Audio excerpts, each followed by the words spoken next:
Okay, good morning students.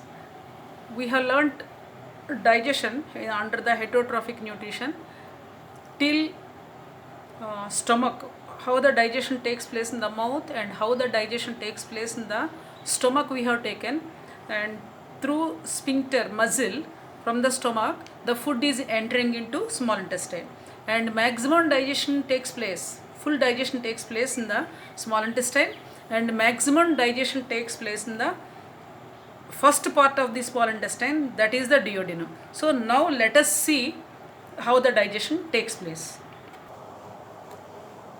Okay, last time we have seen the stomach. What is the digestion in the stomach?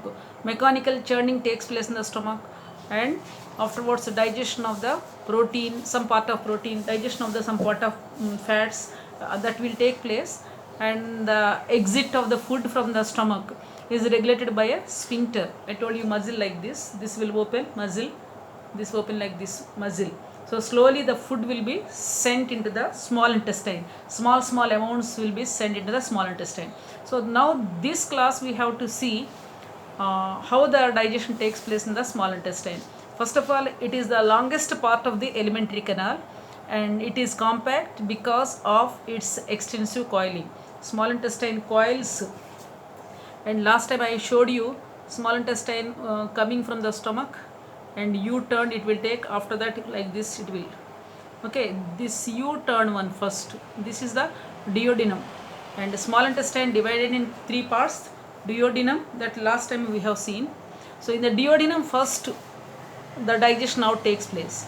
The length of the small intestine differs in, this is very important point, and NCERT also given, board also asks. The length of the small intestine differs in various animals depending upon the food they eat. What kind of they eat the food, depending upon that the length of the small intestine depends. For example, herbivores eating grass need a long small intestine to allow the cellulose to be digested. Actually here one point needs to be noted. Cellulose never digests with the help of any enzyme. Okay, when we take the food, cell, different parts of the cell we are taking. In the cell, carbohydrates are there, proteins are there. For example, vegetables and fruits we are eating, and each and every vegetable we are taking, the vegetable contains cells. So the cells as it is we are eating, the cell parts, what are the cell parts? Cell is made up of carbohydrates, proteins, fats. So they have to be digested separately, and along with that cell wall, that is the cellulose material. So when we are taking any food, cellulose is also there. Only thing is, in human digestion cellulose will not be digested, but cellulose is very much important for the body to retain the water content and to make the bowel movement easy and not to increase the cholesterol. Cellulose, but this cellulose we cannot digest, it remains in the body as it is cellulose. Why it will not digest? It needs a longer small intestine, that is one thing, and it will not be digested with the help of any enzyme. But how it will be digested? The cellulose is digested with the help of bacteria. So that bacteria are not present in our stomach, and that is why this bacteria are present in the four footed animals, means grass eating animals, cow and all.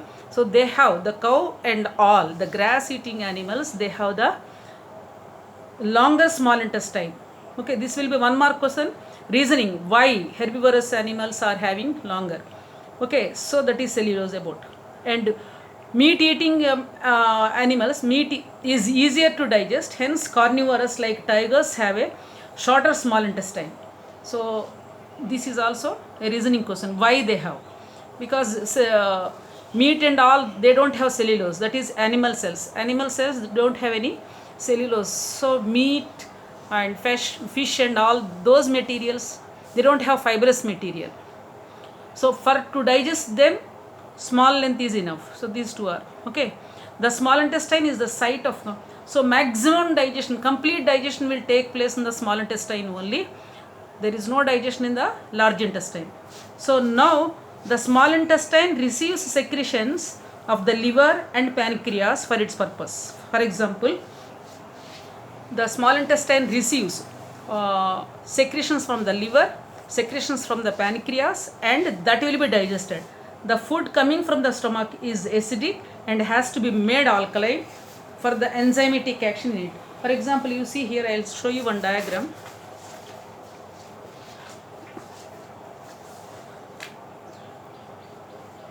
Okay, if you see this diagram, this is the first part of small intestine. Okay, and this small intestine, maximum digestion, this is the stomach. Okay, from the stomach, the food, here the sphincter will be there.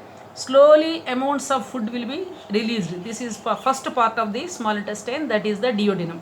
Okay, now it is receiving what type of food he is here? Partially digested carbohydrates, partially digested proteins and fats, but complete digestion, maximum digestion has to take place. Means complete digestion of carbohydrates, proteins, fats has to take place. Actually maximum in this. So it is receiving secretions from the pancreas. This is called pancreas, and this is pancreatic duct. Through this duct, the secretions will reach, and this is the liver. Okay, and liver, and two lobes are there, liver, and this is the duct, gallbladder. Whatever secretions are of the liver are there, they will be stored in the gallbladder. From the gallbladder, the duct slowly releases, and when it is coming to duodenum, the pancreatic duct and gallbladder duct, they make a common duct. Here it is the pancreatic duct, and they make a common duct, and through the common duct, the secretions of pancreas and liver, they will be released into the small intestine. Okay, that's what we have seen now.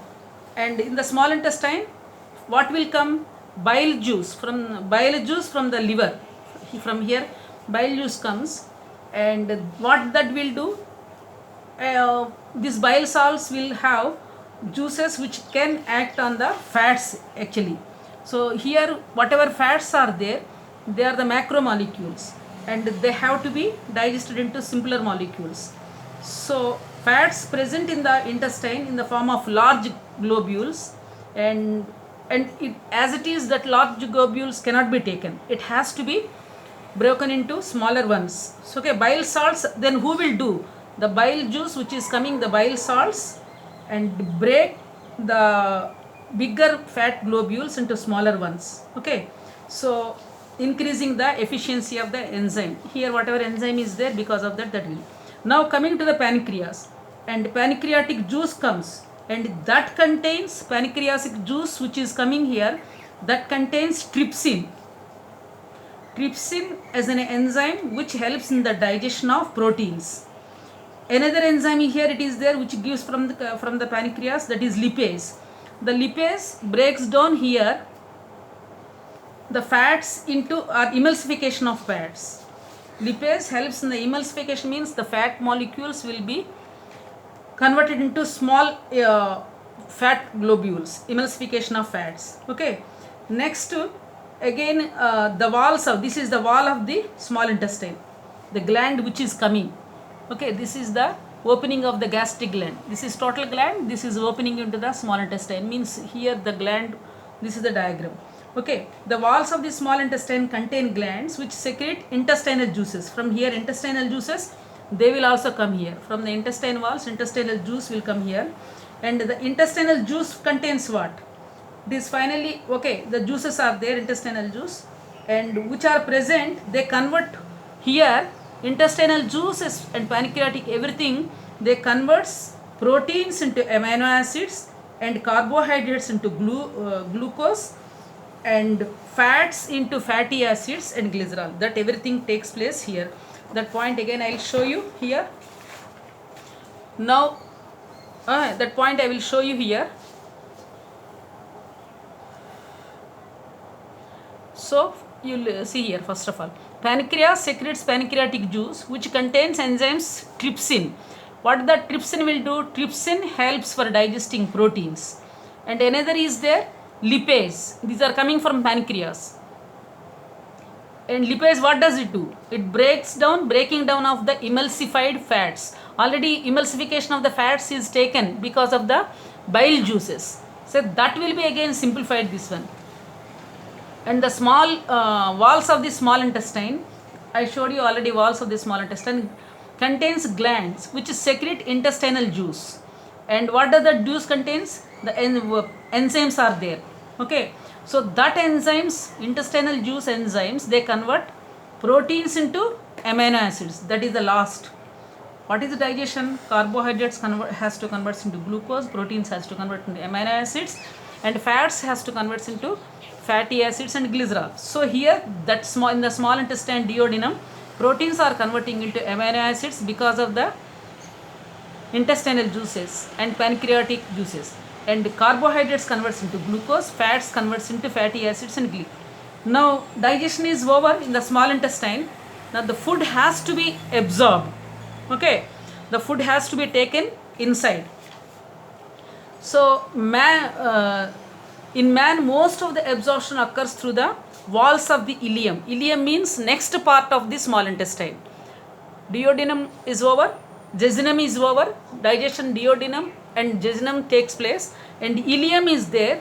Ileum, small intestine, there the absorption, digested amino acids, glucose, fatty